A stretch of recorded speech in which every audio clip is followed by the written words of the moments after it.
Hello, good evening everyone. My name is Kiran Kuhar और मैं हूँ आपकी पेपर 2 यूजीसी नेट ज्योग्राफी की ट्रेनर। लाइव क्लास शुरू हो गई है। जल्दी से जल्दी आप लोग अपनी लाइव क्लास ज्वाइन करो, क्योंकि हमें अपना ये जो सेकंड टॉपिक है विटल से वाला, इसको कंप्लीट करना है।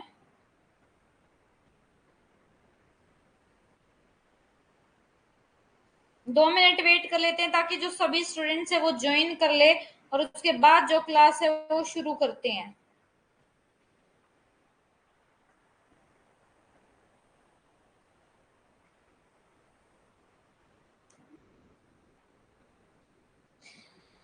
तब तक के लिए अगर किसी भी बच्चे को कोई भी डाउट है तो वो बेझिझक पूछ सकता है, बिना किसी हिचकिचाहट के।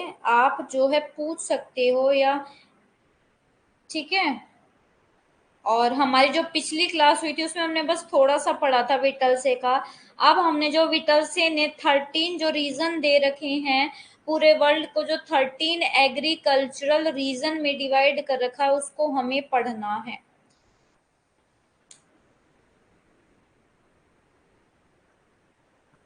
1 मिनट और वेट करते हैं, उसके बाद जो क्लास है वो शुरू करते हैं।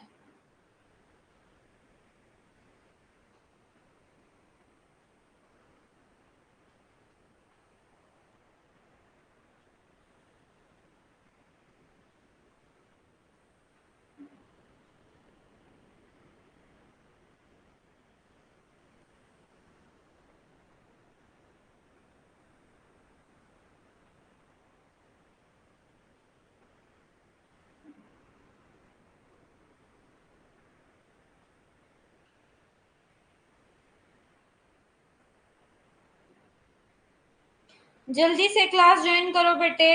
1 मिनट और वेट कर लेते हैं और उसके बाद जो क्लास है वो शुरू करते हैं।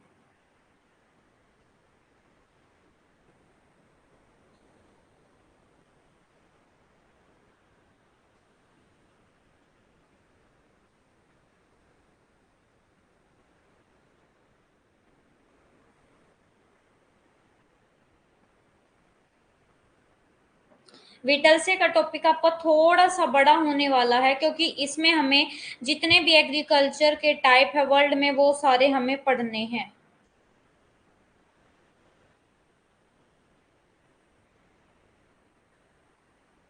गुड इवनिंग रुचि। रुचि, मैंने है ना ग्रुप में एक वो बैनर सेंड किया, और उस बैनर पे आपको आपने देखा होगा कि 2 दिन का वो चल रहा है अब। 2 दिन का आपका क्या चल रहा है?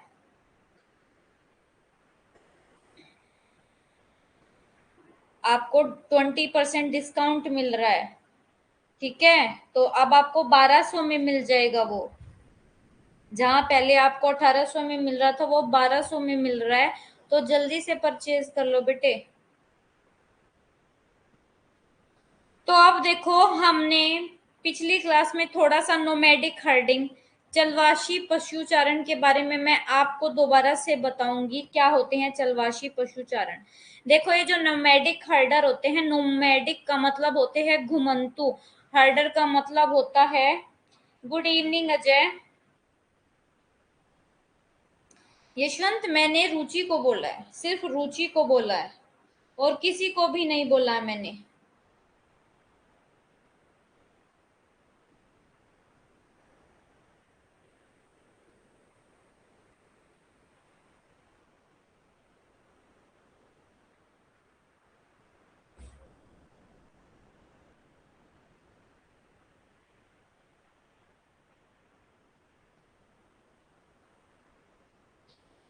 तो देखो, हम पढ़ रहे हैं नोमैडिक हर्डिंग। नोमैडिक का मतलब होता है घुमंतु, जो घूमते रहते हैं, घूमने वाले।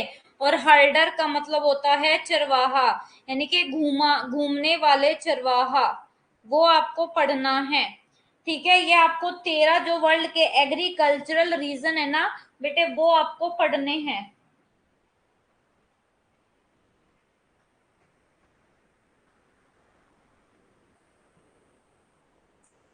अगर आपका भी यशवंत आउटडेटेड हो जाए तो कोई नहीं, ऐसे जो डिस्काउंट के ऑफर्स है ना वो निकलते रहते हैं, कभी 20, कभी 25%। जैसे अब दिवाली आएगा तो दिवाली पे जिसका थोड़ा सा खत्म हो जाए तो वो ले लेना, दिवाली पे आपका 50% तक ऑफ आ सकता है। ठीक है, तो अब सबसे पहले पढ़ते हैं नोमैडिक हर्डर्स। नोमैडिक हर्डर को बोलते हैं यानी कि ऐसे आपके जो पुराने समय है ना, पुराने समय में इस तरीके की आपकी एग्रीकल्चर होती थी। इसमें क्या होता कि आपके जो ह्यूमंस है ना, वो एनिमल्स को लेके एक स्थान से दूसरे स्थान पर घूमते रहते थे। सिर्फ एनिमल्स को लेके नहीं, वो क्या है, वो घूमते ही रहते थे अपने खाने की तलाश में। पहले आपके आदिवासी होते थे, आदिवासी के पास कोई एक पर्टिकुलर जगह नहीं होती थी रहने की। जैसे अब हम रहते हैं कि हमारे पास एक जगह है और सुबह जाते हैं काम पे और शाम को यहीं पे वापस आ जाते हैं। लेकिन जो आपके आदिवासी थे उनके पास ऐसा नहीं था। वो अगर 4 दिन के लिए एक प्लेस पर रह रहे हैं तो फिर 4 दिन के बाद उस प्लेस को छोड़ के फिर क्या कहते हैं, अगले प्लेस पे चले जाते। तो ये होते हैं आपके घुमंतू। ठीक है, घूमने वाले जो अपने बेसिक नेसेसिटी को कंप्लीट करने के लिए एक स्थान से दूसरे स्थान पे घूमते रहते हैं। ये क्या है, आप देखो ये क्या, इसमें ना जो आपके खानाबदोश पशुपालक है ना, वो व्यापक निर्वाह कृषि का एक टाइप है। याद रखना किसका टाइप है, निर्वाह कृषि का। इंग्लिश में जो आपके नोमैडिक हर्टिंग है, ये किसका फॉर्म है, एक एक्सटेंसिव सब्सिस्टेंस एग्रीकल्चर का है। सब्सिस्टेंस का मतलब है निर्वाह, अपने निर्वाह के लिए। ठीक है, इसमें क्या किया जाता है, याद रखना नोमैडिक हर्डिंग में जो आपके एनिमल्स है, पेस्ट्योर्स है, उसको चराया जाता है और उसको पाला जाता है।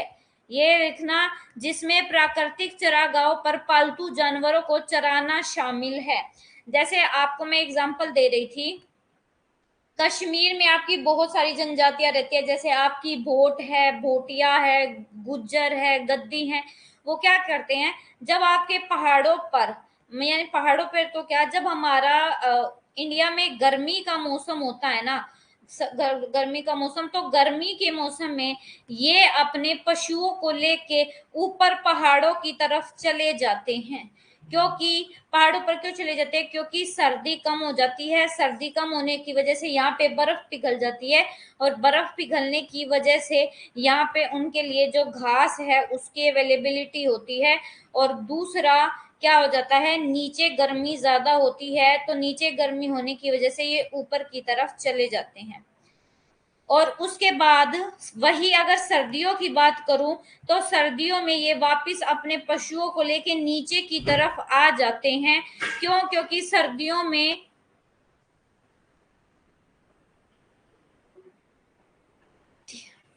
उसके बाद ये कहते हैं कि सर्दियों में क्या होता है, सर्दियों में ये अपने पशुओं को लेके नीचे आ जाते हैं।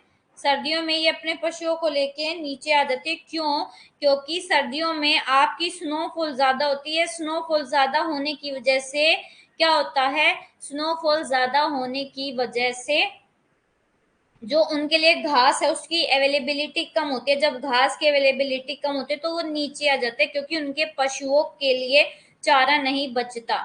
ठीक है, के इस तरीके से जो ये सीजन के अकॉर्डिंग माइग्रेशन कर रहे हैं, जैसे गर्मियों में ऊपर चले जाते हैं, सर्दियों में नीचे चले जाते हैं, तो इसको ट्रांस ह्यूमन या सीजनल माइग्रेशन, यानी कि हिंदी में बोलते हैं मौसमी प्रवास कहते हैं। ठीक है, इसको क्या बोला जाता है, सीजनल माइग्रेशन। और 12th क्लास की बुक का ये एक वर्ड है जिसको बोला जाता है ट्रांसह्यूमेंस। यानी कि ट्रांसह्यूमेंस क्या होता है, आपका ऋतु परिवर्तन, ऋतु के अकॉर्डिंग परिवर्तन। ठीक है, ये होता है आपका नोमैडिक हर्डिंग। ये कहते हैं इट इज, ये आपको एक एक पॉइंट याद रखना है क्योंकि एक एक पॉइंट आपसे पूछा जाता है। It is adopted to dry climate where intensive subsistence agriculture is difficult और इम्पॉसिबल। ये कहते हैं, अब हिंदी में भी देख लो, ये कहाँ पे होता है, यह आपका शुष्क जलवायु के लिए, जहाँ पे आपकी सूखी जलवायु है ना, वहां के लिए ज्यादा अनुकूल है। जहां गहन निर्वाह कृषि है वहां ये कठिन या असंभव है। जैसे हमारा इंडिया में अगर प्लेन एरिया में देखे तो कैसा है आपका छोटे से लैंड पार्ट का बहुत इंटेंसिव यूज किया जाता है, मतलब ज्यादा से ज्यादा इससे प्रॉफिट लिया जाता है। ठीक है, साल में हम क्या करते हैं, साल में हम 2 से 3 फसलें ले लेते हैं एक लैंड पार्ट से। उसके बाद ये क्या कहते हैं आपका the great arid belt of the world. आपका आप देखो इसका जो अटलांट सहारा डेजर्ट है आपके स्टेपी है मंगोलिया के, ठीक है, has been occupied the oasis farmer and pastoral nomads for the past 3000 year. यानी कि ये कहते हैं कि ये जो आपका सहारा रेगिस्तान है अटलांटिक तट के पास और आपका मंगोलिया है, इस मंगोलिया तक क्या होता है, ये महान शुष्क क्षेत्र है जहां पे आप कर मरुदयान किसानों और देहाती खाना बदोशों ने कब्जा कर लिया है पिछले 300 सालों से। आगे समझ में बेटे ये। उसके बाद देखो प्रारंभ में ये सोचा गया था कि जो खाना बदोश है चरवाहा, खाना बदोश चरवाया शिकारियों और संग्रहकर्ताओं से कृषि के विकास का एक चरण था, जो एक स्थान पर अनाज की खेती करने वाले गतिहीन किसान के लिए भोजन की तलाश में पृथ्वी की सतह पर चले गए वे पौधों के स्थान पर पालतू जानवर हैं। अब ये क्या कहते हैं, इनिशियली इट वॉज थॉट, शुरुआत में ये सोचा गया कि जो आपके नोमैडिक हर्डर है वॉज अ स्टेज, वो ऐसी स्टेज है किसके एवोल्यूशन की, एग्रीकल्चर, यानी कि आपकी कृषि के एग्रीकल्चर की जो सबसे पहली स्टेज है वो है नोमैडिक हर्टर। ठीक है, evolution of agriculture from the, और एग्रीकल्चर का जो इवोल्यूशन हुआ है ओरिजिन हुआ किसकी वजह से हुआ, ये जो शिकारी है हंटर है और गैदरर्स, यानी कि जो फूड क्या करते हैं इकट्ठा करते हैं पृथ्वी के एक स्थान से दूसरे स्थान पे जाकर वे फूड को सर्च करते हैं और उसके बाद कलेक्ट करते हैं दे, और फिर इन्होंने जो आपके एनिमल्स हैं प्लांट की जगह इन्होंने एनिमल्स को रखना शुरू कर दिया। ठीक है, ये बता रखा है कि जो आपका अब एग्रीकल्चर है, अगर एग्रीकल्चर का पुराना रूप देखे तो वो ये एक नोमैडिक हर्डर है जिसमें आपके जो पीपल है एक प्लेस से दूसरे प्लेस पे मूवमेंट करते रहते थे। किसकी वजह से मूवमेंट करते रहते थे, अपने खाने की तलाश में एक स्थान से दूसरे स्थान पे पृथ्वी पर घूमते रहते थे। ठीक है, और घूमने की वजह से ही इन्होंने जो है जो फार्मर्स है उन्होंने ये जो अनाज है वो बोना शुरू किया और फिर उन्होंने जो पशु है पशुओं को पालना भी शुरू कर दिया। ठीक है, उसके बाद कहते हैं जो लाइफ है नोमैडिक हर्डर की वो ट्रेडिशनली वेरी, जो मतलब कि आपके जो चरवाहा होते हैं ये घुमंतू होते हैं आदिवासी, इनकी जो ये पुराने समय में थे और इनकी जो लाइफ थी वो बहुत ज्यादा किस पर डिपेंड थी, ये डिपेंड करते थे एनिमल्स पे, जो इनको क्या प्रोवाइड करती थी, खाना, food, cloth, transport and shelter. तो आपके जो ये नोमैडिक हर्डर थे घुमंतू चरवाहा थे ये एनिमल्स पर डिपेंड करते थे क्योंकि वो एनिमल्स इनको फूड, क्लॉथ, ट्रांसपोर्ट और शेल्टर प्रोवाइड करता था। उसके बाद कहते हैं जो नोमैड्स हैं travel very light, have few personal possession and live in temporary homes. तो देखो अब आपको ये याद रखना है इनके जो अस्थिर हाउस या जो इन परमानेंट हाउस है उसको क्या, यानी कि टेम्परेरी हाउस, उसको क्या बोला जाता है, यार्ड्स या टेंट्स। ठीक है, जो the extra requirement is obtained by trading with कारवा। कारवा क्या होते हैं आपके कारवा मर्चेंट्स, सम कारवा जैसे हमारा मैंने आपको बताया था जब मैंने विंड का डिपोजिशन करवाया था तो उसमें भी मैंने आपको बताया था कारवा क्या होते हैं, जो आपके ये दो रेत के टीले हो गए इसके बीच में आपका जो ऊंट की सवारी या उसकी वजह से फिर अपना रास्ता इनके बीच से बना लेते तो कारवा होते हैं। ठीक है, आ गया समझ में बेटे, नोमैडिक हर्डर्स कहते हैं खाना बदोश बहुत कम यात्रा करते हैं, उनके पास बहुत कम निजी संपत्ति होती है, उनके पास संपत्ति नहीं होती थी खुद की, और वे यार्ड्स और तंबू जैसे अस्थायी घरों में रहते हैं। आपसे यहाँ से क्वेश्चन पूछा जा सकता है कि नोमैडिक हर्डर के जो घर हैं उनका क्या नाम है, तो यार्ड्स या तंबू। और अतिरिक्त आवश्यकताएं कारवां व्यापारियों के साथ व्यापार करके प्राप्त की जाती है, जबकि कुछ खाना बदोश कुछ बुनियादी खाद्य फसल उगाने के लिए एक ही स्थान पर लंबे समय तक रहते हैं। तो ये है आपका नोमैडिक हर्डर। उसके बाद जो नोमैडिक हर्डिंग है, एक डिक्लाइनिंग फॉर्म है एग्रीकल्चर का, यानी कि ये पहले के समय में ज्यादा होती थी इस तरीके का कृषि, अब नहीं होता है।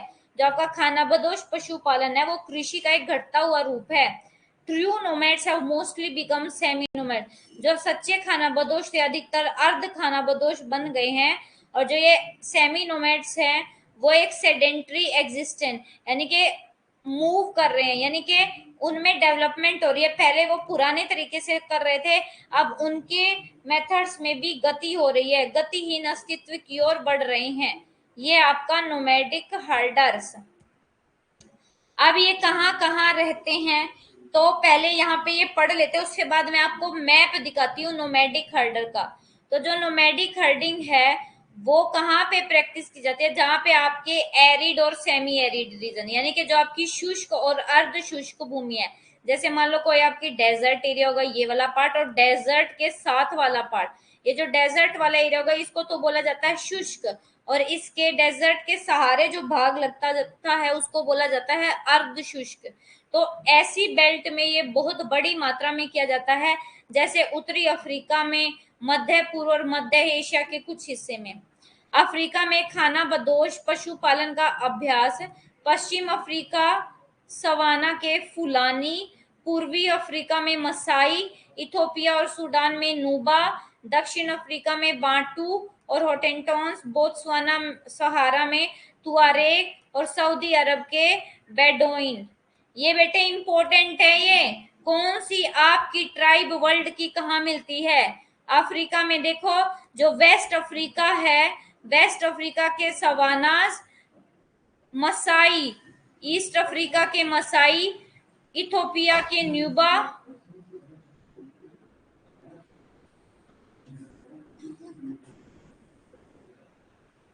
ठीक है, और जो न्यूबा है, न्यूबा आपके इथोपिया और सूडान में, बांटू और होटेंटोन सदर्न अफ्रीका में और बोत्सवाना में, और तुआरेग जो सहारा एंड सहारा में, और द बेदोइंस आपके सऊदी अरेबिया में। ठीक है, ये नाम कैसे याद करोगे? ये आपके कंट्री का नाम, ये ट्राइब का नाम, कंट्री का नाम, ट्राइब का नाम ऐसे लिख के याद करोगे, क्योंकि यहाँ से क्वेश्चन आए हुए हैं आपके। ये आपका हो जाता है। और उसके बाद देखो, ये कैस्पियन सेंट्रल एशिया जो है, in Central Asia from Caspian Sea से मंगोलिया एंड नॉर्दर्न चाइना में किर्गिज करते हैं। कजाक्स एंड कालमुक्स मेन जाति हैं। जो आपके कैस्पियन सी से मंगोलिया तक जो आपकी नोमैडिक हर्डिंग होती है वो ये तीन जाति करते हैं, किर्गिज, कजाक्स और कलमुक्स। और टुंड्रा जो आपका है साइबेरिया में, वहां पे याकूत्स, समोयेड्स और कोरियाक्स। और जो लैब्स है वो स्कैंडिनेविया में आपके नोमैडिक हर्डर का काम करते हैं। आप बेटे जल्दी से मेरे को बताओ यहाँ तक आपको समझ में आ गया है या नहीं? अब इसका एक बार आपको जगह दिखा देती हूँ कि कहाँ कहाँ पे आपका ये नोमैडिक हर्डिंग होती है।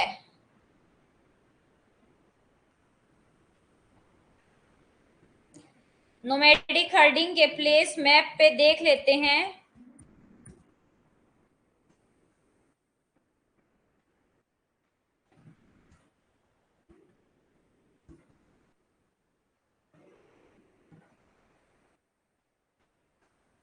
बेटे लिखने की जरूरत नहीं है, आपका ये अपलोड कर दूंगी मैं। जो मेन मेन बातें होती है ना, मैं जो मेन मेन आपको बताती हूँ उसके नोट्स बना लिया करो, ताकि आपको ये खोलना ना पड़े।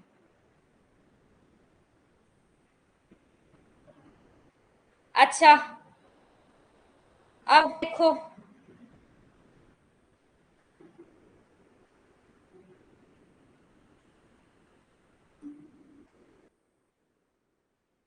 एक मिनट।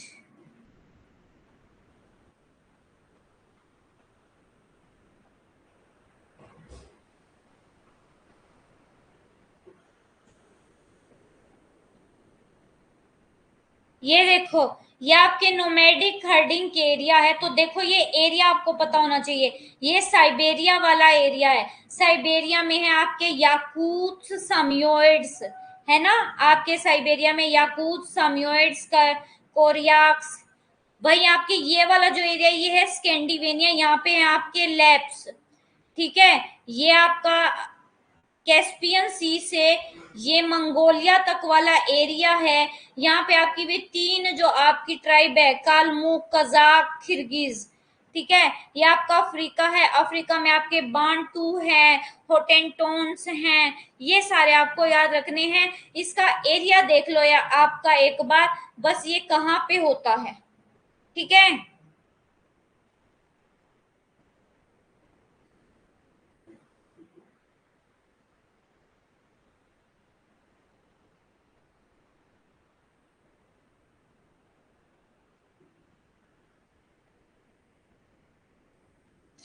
अब आपका सेकंड है शिफ्टिंग कल्टीवेशन, जिसको हिंदी में बोलते हैं स्थानांतरित कृषि।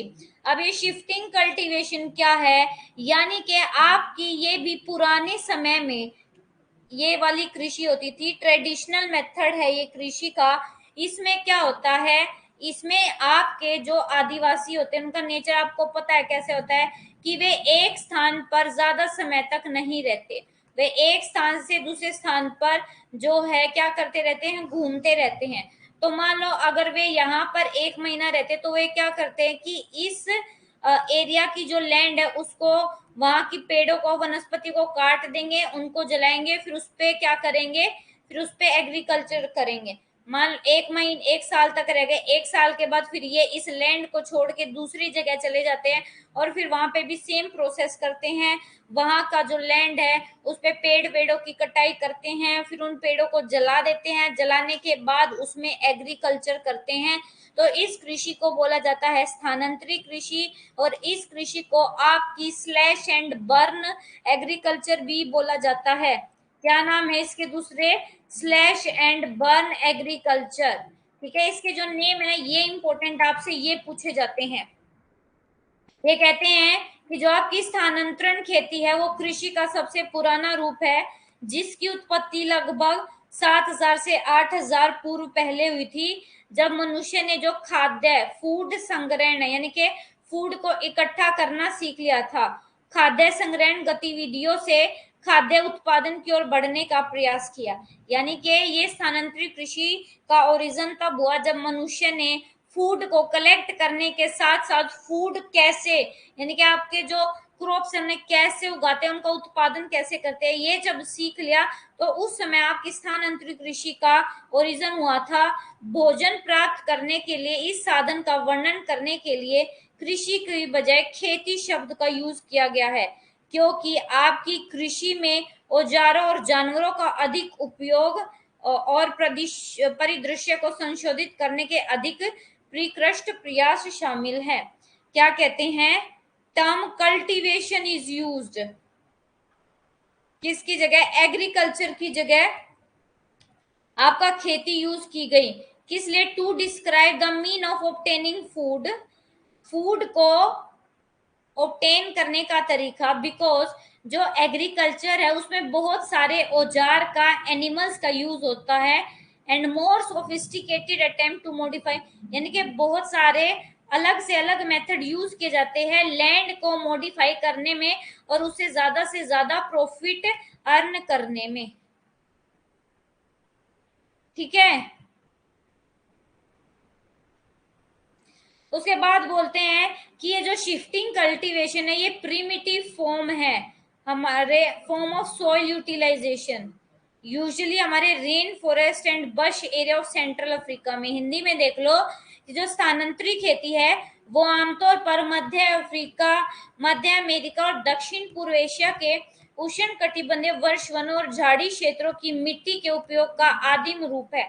यानी कि स्थानांतरित कृषि की वजह से ही आपके जो एरिया मैंने बताए हैं इनकी मिट्टी का सबसे पहले यूज हुआ था या आदिम प्रकार से यूज हुआ था, और इस प्रणाली में खेती आम आत्मनिर्भर आधार पर होती है और किसान केवल अपने और अपने परिवार के लिए भोजन उगाते हैं। ये क्या है, ये इंटेंसिव सेल्फ सफिशिएंट पर बेस्ड है। This system of farming is on a self sufficient basis and farmer grow food only for themselves and their family. वो अपने लिए और अपनी फैमिली के लिए ही जो फूड का प्रोडक्शन है वो करते हैं, और जो सरप्लस हो जाता है उसको एक्सचेंज कर देते हैं, कैश के बदले बेच देते हैं। और this economy is static with little chance of, और इस तरीके से हमारी जो इकोनॉमी है वो क्या है, स्टैटिक है, रुकी हुई है, ग्रोथ नहीं हो रही है। ठीक है, इस प्रकार यह अर्थव्यवस्था स्थिर है और इसमें सुधार की बहुत कम संभावना है। अब उसके बाद कहते हैं कि जो हमारा खेती वाला हिस्सा है, यानी कि हमारा जो खेत है वो बहुत छोटे होते हैं।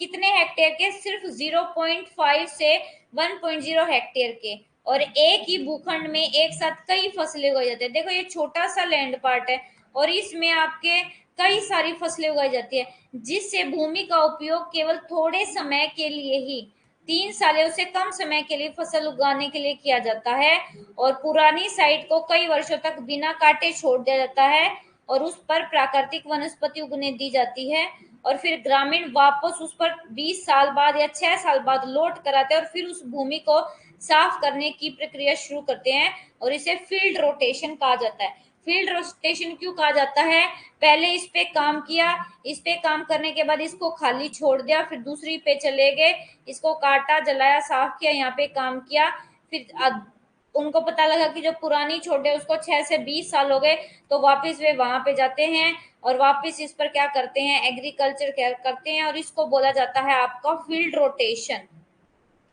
ठीक है, अब देखो ये आपका शिफ्टिंग कल्टीवेशन का एरिया कौन कौन सा है, ये आपको याद रखना है कहाँ कहाँ पे है। पहले मैप में देख लेते हैं, उसके बाद इसके नेम पढ़ेंगे।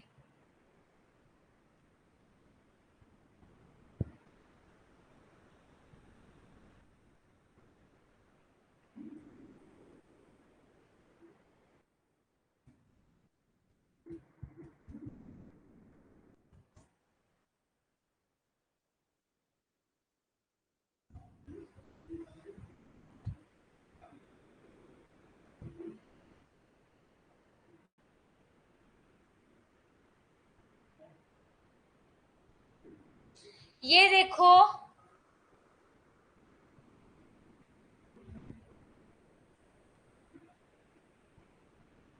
ये जो आपको एरिया दिख रहा है, यहाँ पे आपका क्या होती है, शिफ्टिंग कल्टीवेशन होती है। और इस शिफ्टिंग कल्टीवेशन के अब अलग अलग नाम है, जैसे आपका मैक्सिको में होती है, मध्य अमेरिका में, मध्य अमेरिका कहते हैं आपके साउथ अमेरिका को, यानी कि दक्षिण अमेरिका को, इसमें आपका ब्राजील है, आपका पेरू है, ठीक है, उसके बाद आपका इंडिया है, इंडिया के बाद ये चाइना है, ये इतना सारा आपका एरिया अफ्रीका का पार्ट है। तो ये सारा आता है आपका शिफ्टिंग कल्टीवेशन में। अभी शिफ्टिंग कल्टीवेशन के कुछ नाम हैं।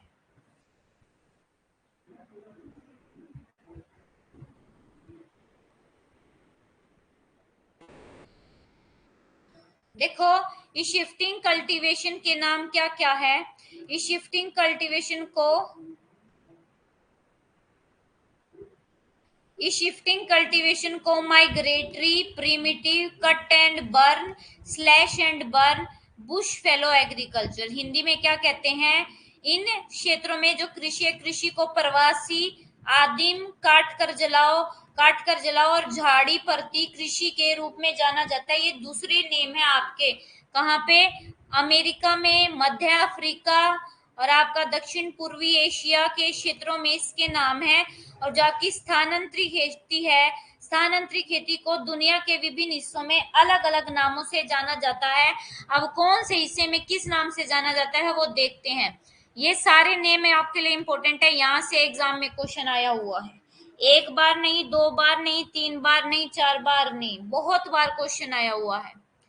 तो इसको क्या बोलते हैं, देखो इसको चिल्टेनेन बोला गया है, चिल्टेनेन मसोले, मध्य अफ्रीका में, याद रखना, मध्य अफ्रीका में बोला गया है चिल्टेनेन मसोले। ठीक है, चिल्टेनेन मसोले सेंट्रल अफ्रीका में। तवी बोला गया है मालागासी में। मालागासी में क्या बोला गया है? मालागासी में तवी। मैक्सिको में क्या बोला गया है? मैक्सिमो में बोला गया है बरबैको और कोमिली। बरबैको कोमिली कहाँ बोला गया है? मैक्सिको में। कोनुकू बोला गया है वेनेजुला में। ठीक है, दोबारा से देख लेते हैं।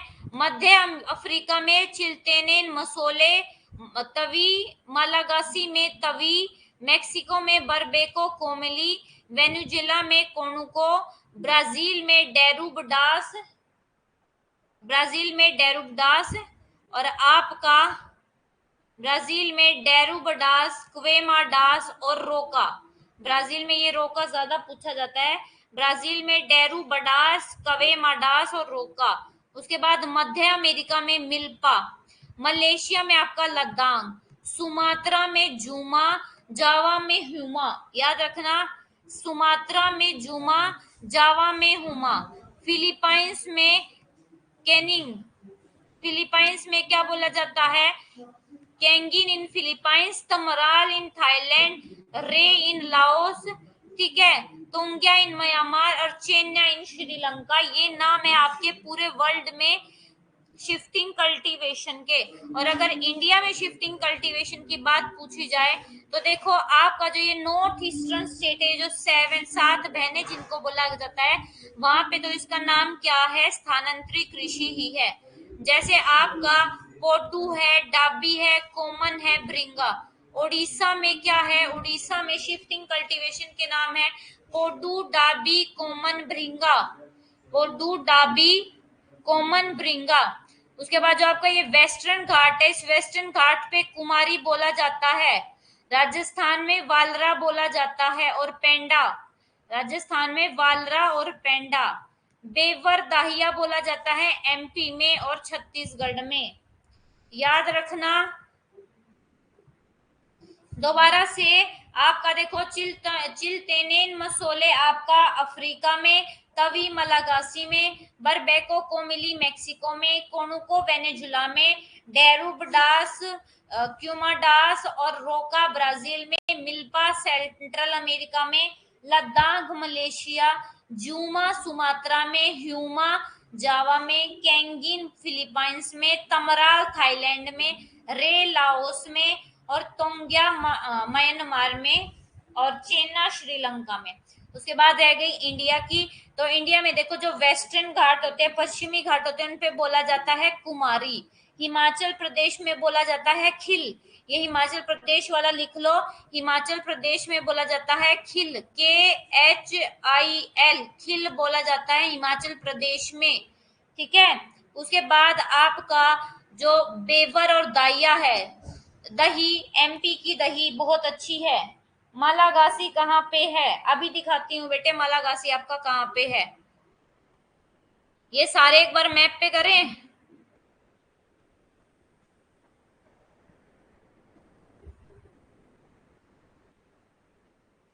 मालागासी दिखाती हूँ आपको।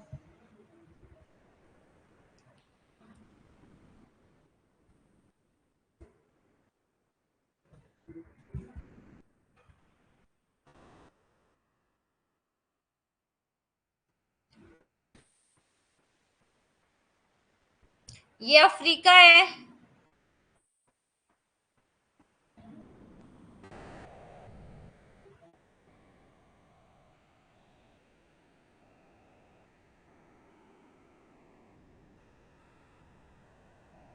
ये अफ्रीका के साथ आपको ये दिख रहा है ना, मेडागास्कर को ही मलागासी बोला गया बेटे। ये जो आपको मेडागास्कर दिख रहा है ना, इसको ही मलागासी बोला गया है। तो मेडागास्कर में क्या नाम है? मलागासी में है इसका तवी। यही नेम है।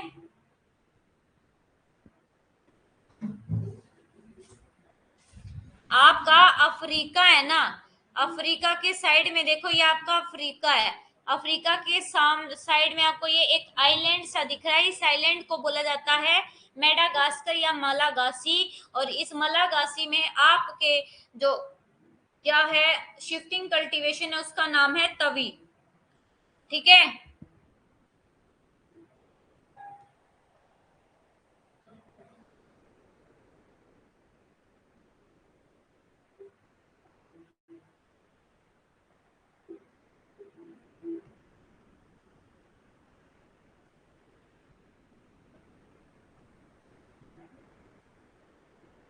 हाँ जी बेटा, मेडागास्कर का ये दूसरा नेम है।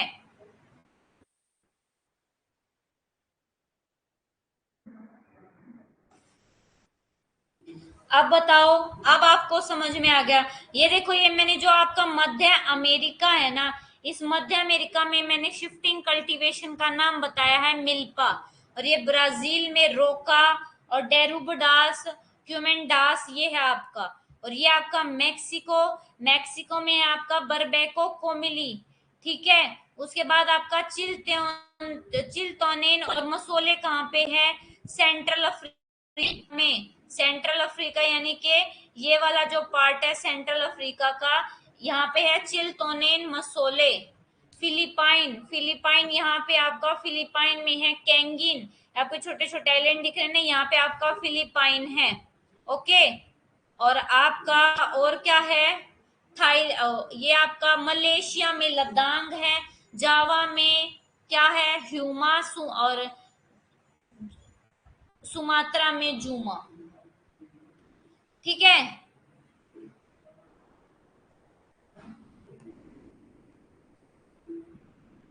अब आगे पढ़ते हैं। शिफ्टिंग कल्टीवेशन की दो इम्पोर्टेंट जो क्या है, दो इम्पोर्टेंट विशेषताएं हैं। किसान आमतौर पर वनस्पति को काटकर और मलबे को जलाकर रोपण के लिए भूमि को साफ करता है, ये मैंने आपको बता दी।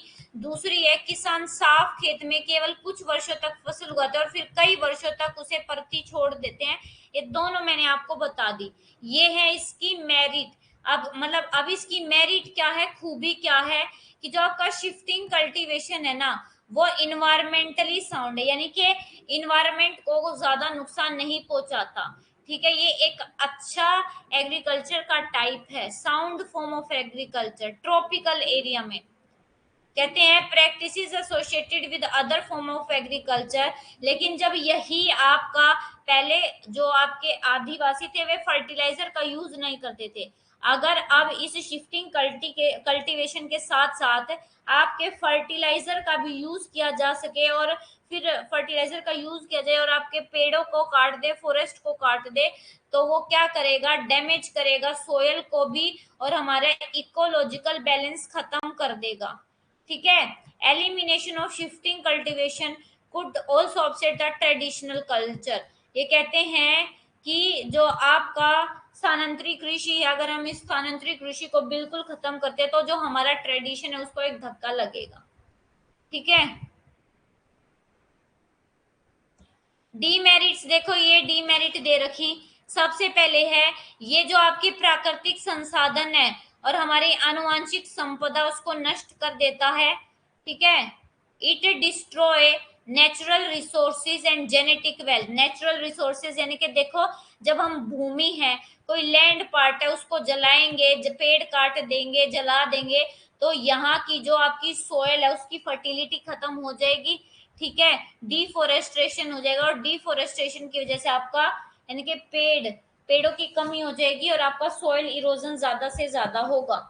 ये एक अच्छी अप्रोच नहीं है फूड को उगाने के लिए पूरे वर्ल्ड में।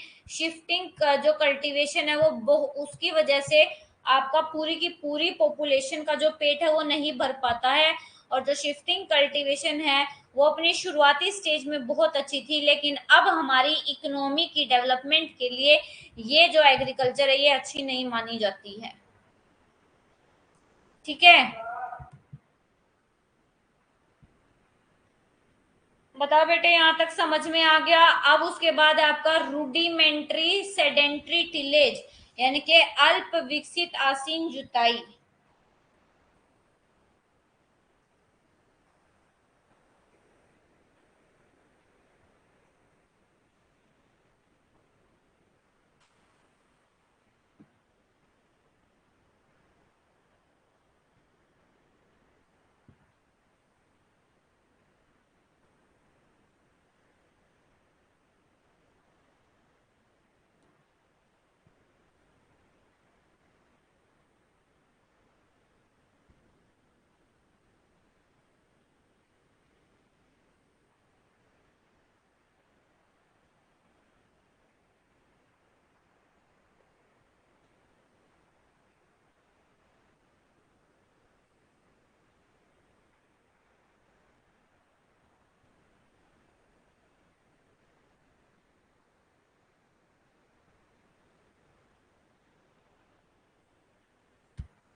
बताओ बेटे, आ गया यहाँ तक समझ में सबको?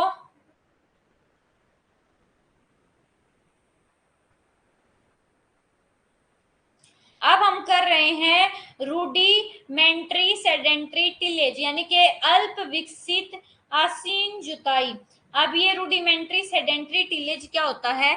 ये देखो, ये ऐसा फार्मिंग का टाइप है जिसमें फार्मर क्या करता है,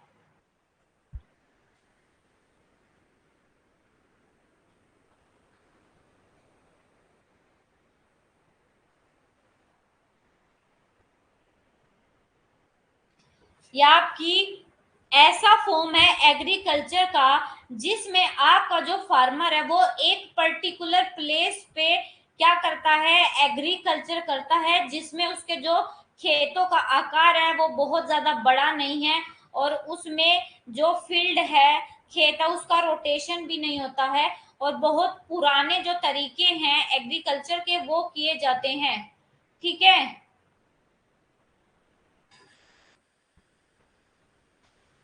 देखो यहाँ पे सेडेंट्री का मतलब, आसीन जुताई का मतलब क्या होता है? एक ऐसा तरीका एग्रीकल्चर का जिसमें हर साल एक ही लैंड पर, एक ही भूमि पर कृषि की जाती है, उस मेथड को बोलते हैं सेडेंट्री टिलेज। आया सेडेंट्री टिलेज समझ में? आपका रूडिमेंट्री तो बता दिया मैंने, और आपका सेडेंट्री टिलेज आसीन जुताई का मतलब क्या होता है कि एक ऐसा मेथड एग्रीकल्चर का जिसमें जो एग्रीकल्चर है वो एक ही स्थान पर हर साल एक ही लैंड पर की जाती है, उसको बोला जाता है आपका सेडेंट्री टिलेज। यानी कि ऐसा मेथड कृषि का जिसमें पूरे हर साल जितनी जिंदगी है उसके हर साल जो किसान एग्रीकल्चर करेगा वो उस एक ही लैंड पर, जमीन के टुकड़े पर करेगा। ठीक है, तो ये होता है आपका रूडिमेंट्री सेडेंट्री टिलेज। आ गया समझ में?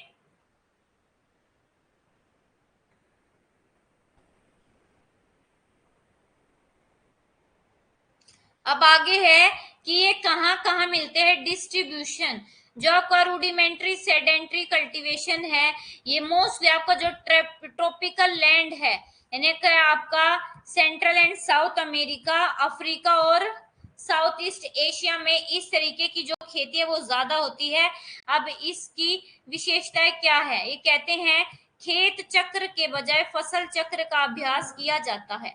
देखो इसमें एक फील्ड से, जैसे आपका अभी हमने शिफ्टिंग कल्टीवेशन पढ़ी, शिफ्टिंग कल्टीवेशन में वो क्या करते थे, एक खेत को छोड़ के दूसरे खेत में चले जाते थे, खेत ही बदल देते थे। लेकिन इसमें खेत नहीं बदलते, बस फसल बदलते हैं। यानी कि साल के 6 महीने वीट और साल के 6 महीने राइस ये उगा देते हैं, इसको बोला जाता है आपका क्रॉप साइकिल। और भूमि और बोई गई फसल पर अधिक ध्यान दिया जाता है। हालांकि जो सारा काम है वो हाथों से ही किया जाता है, मिट्टी की जुताई और गुड़ाई कच्चे हाथ के औजारों से की जाती है, और क्षेत्र में जनशक्ति को जो रोजगार है वो अधिक मिलता है। ठीक है। और उसके बाद कहते हैं जो ये रूडिमेंट्री सेडेंट्री टिलेज है इसके तहत उगाए जाने वाली जो आपकी मोस्टली फसलें हैं वो आपका कंद और अनाज परिवार से संबंधित है। जैसे आपका आलू है, शकरकंद है, मक्का, ज्वार, कसावा, केला। ये निर्वाह फसलें, यानी कि ये सिर्फ ऐसी फसलें हैं जिससे लोगों का जीवन व्यतीत हो जाए, जिससे सिर्फ अपने फूड की जो कमी है वो पूरी हो। और अक्सर जो नकदी फसलें हैं, विशेष रूप से पेड़ की फसलें, इसके साथ पूरक होते हैं। जैसे आपका कॉफी कॉफी है, कोको है, ऑयल है, पाम पाम ऑयल है, नारियल है। इस तरीके के आपकी क्या होती हैं, ये एग्रीकल्चर होती है। ठीक है। ये आया बेटे समझ में आपको?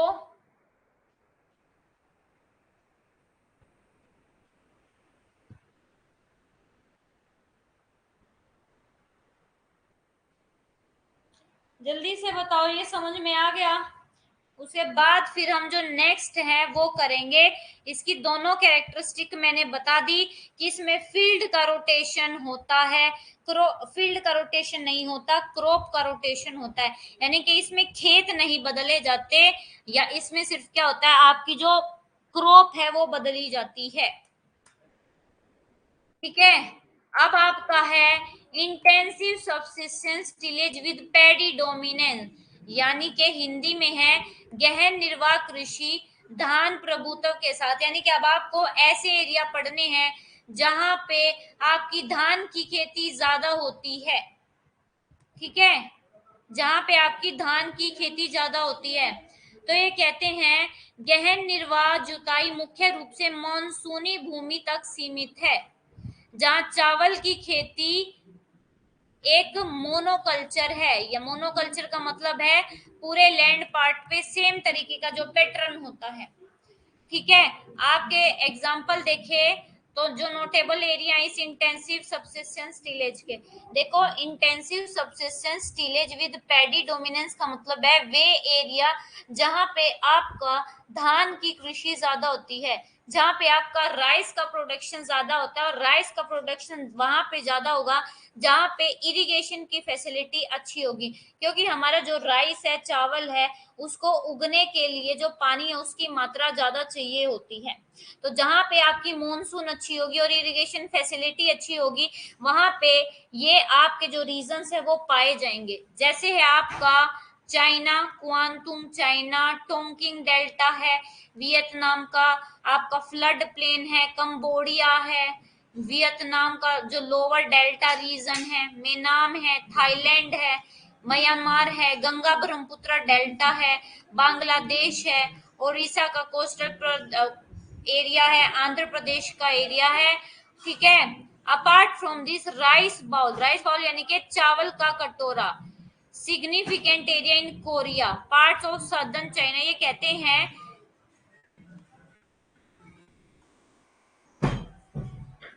Rice occupy significant area in Korea, जो आपका कोरिया है, कोरिया में भी आपका राइस का कुछ एरिया है, आपका कुछ सदर्न चाइना है, साउथ वेस्टर्न जापान और ताइवान में भी आपका ये जो पैडी डोमिनेंस है, चावल है, वो उगाए जाते हैं। इसके एग्जाम्पल एक बार देख लेते हैं, intensive subsistence tillage with paddy dominance,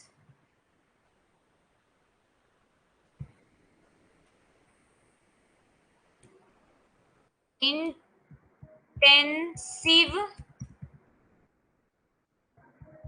subsistence tillage with paddy dominance,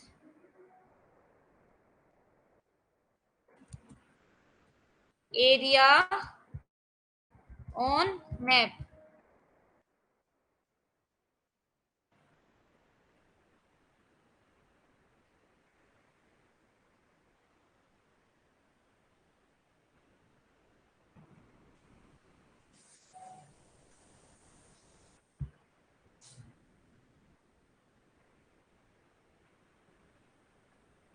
ये देखो यहाँ पे आपके दोनों रीजन दिखा रखे हैं, वो रीजन भी दिखा रखे हैं जहां पे आपका राइस का प्रोडक्शन ज्यादा है, और वो रीजन भी दिखा रखे हैं जहां पे आपके राइस का प्रोडक्शन कम है, यानी कि आपकी पहले अभी हम जो टाइप पढ़ रहे हैं एग्रीकल्चर का, वो पढ़ रहे हैं intensive subsistence with rice, subsistence with rice dominant, और intensive wet rice not dominant. तो डोमिनेंट एरिया कौन सा है, जहां पे आपकी जो राइस है वो मिलती है। तो देखो आपका जो डार्क मैरून से आपको पार्ट दिख रहा है, यहाँ पे आपका जो राइस है वो मिलता है, लेकिन वही जब आप हाई लेटीट्यूड पे जाओगे, पोलर एरिया के पास जाओगे, तो वहां पे जो राइस है वो नहीं उगाया जा सकता। हाँ जी बेटे, गूगल में ही सर्च करती हूँ मैं, गूगल में सर्च करने से ही आया ये। अगर आपको कुछ भी नहीं समझ में आता ना, गूगल पे एक बार टाइप कर दिया करो, सब कुछ आ जाएगा। ये डेली आपके आगे सर्च करती हूँ ना मैं।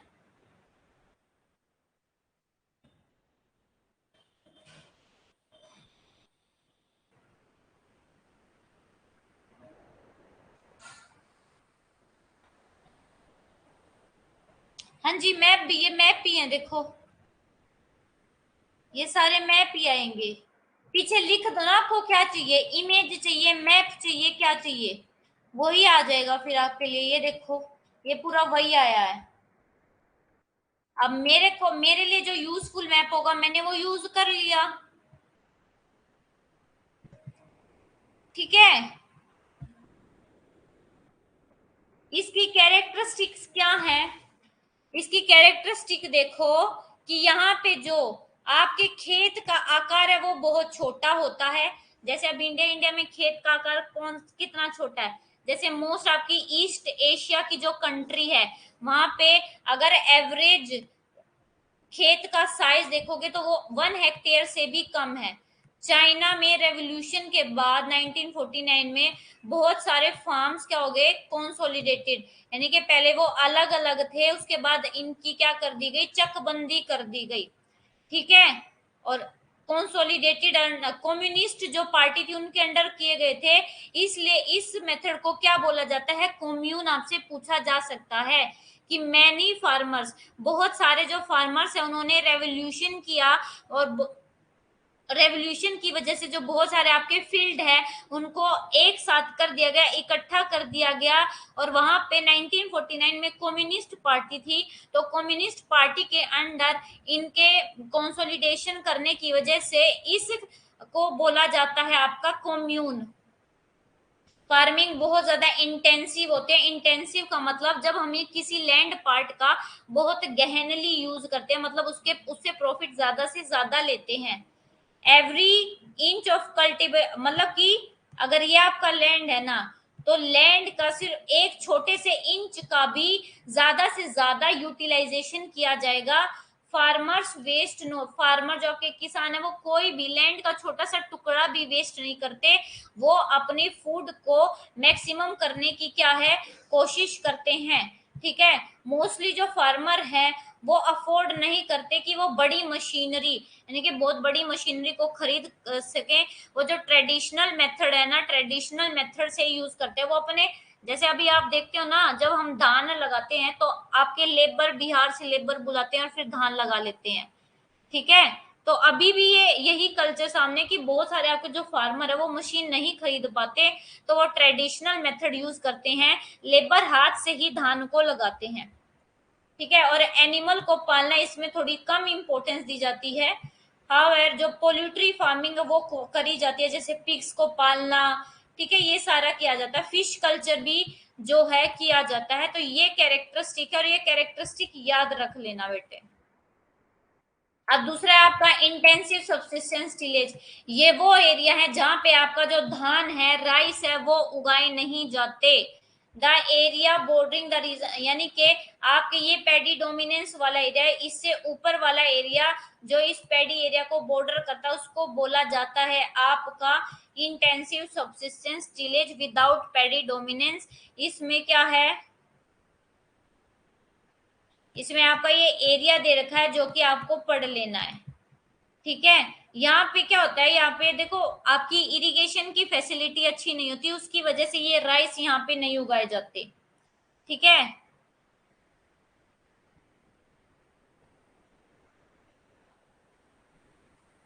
हिंदी में देख लो, धान प्रभुत्व वाले क्षेत्रों की सीमा से लगे, यानी कि ये आपके धान प्रभुत्व वाले क्षेत्र हो गए, और इसकी सीमा से जो आपके क्षेत्र लगे हैं, क्षेत्रों में जहां पे वर्षा और कठोर, यानी कि वर्षा कम और सर्दियां बहुत ज्यादा होती है, वहां पे आपका ऐसा कृषि की जाती है।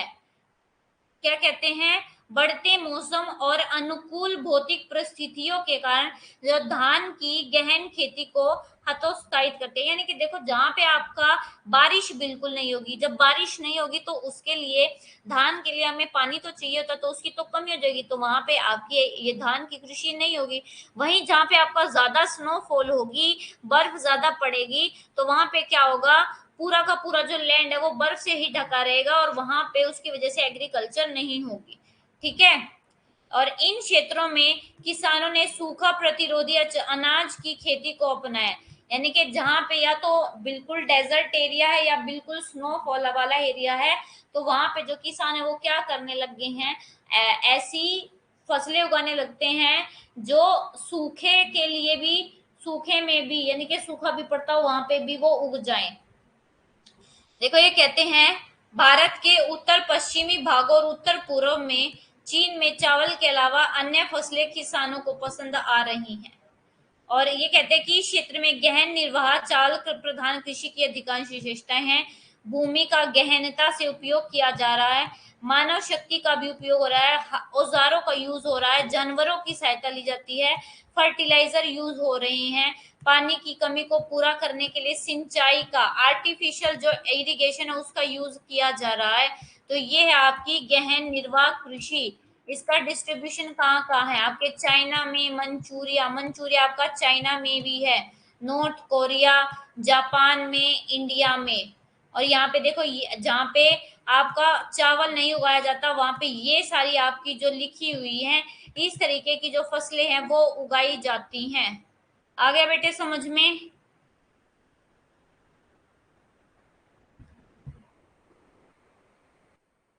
अब इसकी क्या कैरेक्टरिस्टिक है, विशेषताएं क्या है, विशेषताएं कहाँ, क्या कैरेक्टरिस्टिक है, क्या विशेषताएं हैं, कहाँ पे मिलती है, ये सब आपको याद होना चाहिए। क्योंकि पहले यहाँ से थोड़े से है ना इजी क्वेश्चन आ जाते थे, बस आपसे वन वर्ड में आंसर पूछ लेते, लेकिन अब डीप से क्वेश्चन आने लगे हैं बेटे। विशेषताएं क्या है कि growing food is more importance because of high density of population. ये कह रहे हैं कि इस तरीके की जो कृषि की जा रही है वहां पे ये इंपॉर्टेंट बात हो जाती है कि कौन सी हम जो क्रॉप है वो उगा रहे हैं, क्योंकि पॉपुलेशन की डेंसिटी बहुत ज्यादा है। ठीक है। भारवाहक मवेशी काफी आम है, भारी काम के लिए बैलों और भैंसों का उपयोग किया जाता है, सुअर, मुर्गे और बकरियों को भी पाला जाता है। कुल मिलाकर हमारे जो मिल्च एनिमल यानी कि दूध देने वाले जो पशु है वो बहुत महत्वपूर्ण नहीं है, क्योंकि उपलब्ध कृषि योग्य भूमि दुर्लभ है, क्योंकि आपकी जो एग्रीकल्चर के लायक लैंड है वो अच्छी नहीं है। और इन क्षेत्रों में खेती बार बार फसल की विफलता और यानी कि ये ऐसे क्षेत्र हैं जहां पे आपकी जो एग्रीकल्चर है वो बार बार या तो अकाल पड़ जाता है, सूखा पड़ जाता है, इससे हमारी एग्रीकल्चर इफेक्ट होती है। और वर्षा भी अच्छी नहीं होती, वर्षा ना अच्छी होने की वजह से सूखा पड़ता है, सूखे पड़ने से और बाढ़ आने की वजह से हमारी जो सेडेंट्री टीलेज एक्टिविटी है विदाउट पेडी डोमिनेंस वो होती है। ठीक है। मुझे पता है कि ये कंप्लीट नहीं होगा क्योंकि ये बहुत बड़ा टॉपिक है बेटे। अभी भी आपका देखो कितनी स्लाइड रहती है, ये इतनी सारी, और अभी तो इसके आगे और भी है। ठीक है। ऐसा अभी थोड़ा सा हमारा हमने 13 के 13 वो पढ़ने हैं, इंपॉर्टेंट टॉपिक है ये आपके लिए, यहाँ से क्वेश्चन आते हैं। पहले मुझे ये बताओ कि अभी हमने जितने भी 5 टाइप पढ़े हैं, सबसे पहला पढ़ा है नोमैडिक हर्डिंग यानी कि चलवाशी पशुचारण, फिर पढ़ा है शिफ्टिंग कल्टीवेशन यानी कि स्थानांतरित कृषि, उसके बाद हमने पढ़ा है रूडिमेंट्री सेडेंट्री टिलेज यानी कि अल्प विकसित आपका जो टिलेज एक्टिविटी होती है, उसके बाद है आपका intensive subsistence agriculture with rice dominance यानी कि जहाँ पे चावल की खेती होती है, और intensive subsistence tillage with out rice dominance यानी कि जहाँ पे चावल की खेती नहीं होती, वे वाले दोनों एरिया पढ़ने हैं। एक में वे एरिया पढ़ने हैं जहाँ पे आपके चावल की खेती अच्छी होती है, और एक में वे एरिया पढ़ने हैं जहाँ पे आपकी चावल की खेती अच्छी नहीं होती। तो आप जल्दी से मेरे को बताओ कि यहाँ तक आपको टॉपिक क्लियर हुआ या नहीं हुआ, और कल हमारा एग्रीकल्चर ज्योग्राफी हम खत्म कर देंगे बेटे। ठीक है, कोशिश करेंगे खत्म करने की। और परसों हम वेबर की थ्योरी, सेंट्रल प्लेस थ्योरी, क्रिस्टोलर की, ये सब करने लगेंगे। चलो जल्दी से बताओ, फिर क्लास लीव करते क्योंकि आपकी पेपर 1 की भी क्लास है। क्लियर है? आपके आज श्योरली मैं पीडीएफ अपलोड कर दूंगी, टेंशन मत लेना। इस वाले टॉपिक का पीडीएफ अपलोड नहीं होगा, वो कल ही हो पाएगा। आपका जियोमॉर्फोलॉजी का और वॉन थ्यूनेन का जो मॉडल है वो मैं ड्रिफ्ट बी में मतलब क्या बोल रहे हो यशवंत?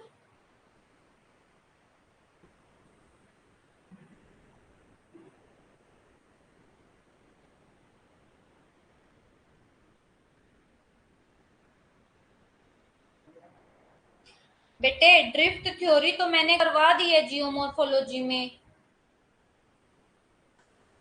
कॉन्टिनेंटल ड्रिफ्ट थ्योरी आपके एफ बी टेलर ने हाइपोथेसिस दी थी और आपके वैगनर की थ्योरी थी, ये अपलोड हो चुकी है।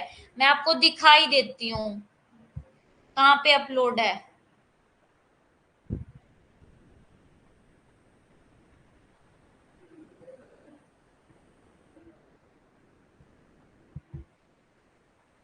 एक बार दिखा देती हूँ आपको वो कॉन्टिनेंटल ड्रिफ्ट थ्योरी।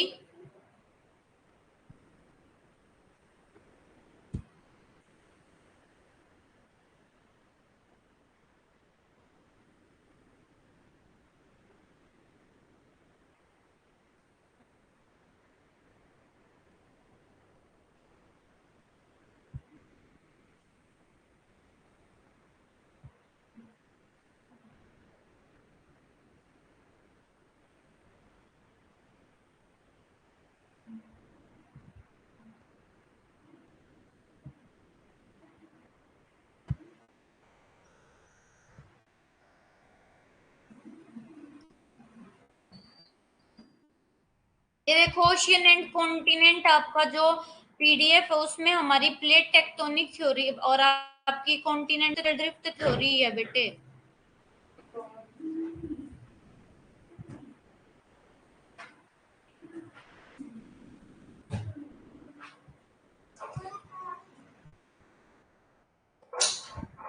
ये देखो ये आपका यही तो है बेटे, टेट्राहेड्रल थ्योरी। टेट्राहेड्रल थ्योरी के बाद है आपका ये continental drift hypothesis of Taylor और उसके बाद आपका है ये continental drift theory of Wagner.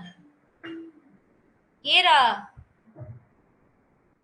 Uploaded आपका एविडेंस क्या है, सब कुछ आपका अपलोडेड है बेटे।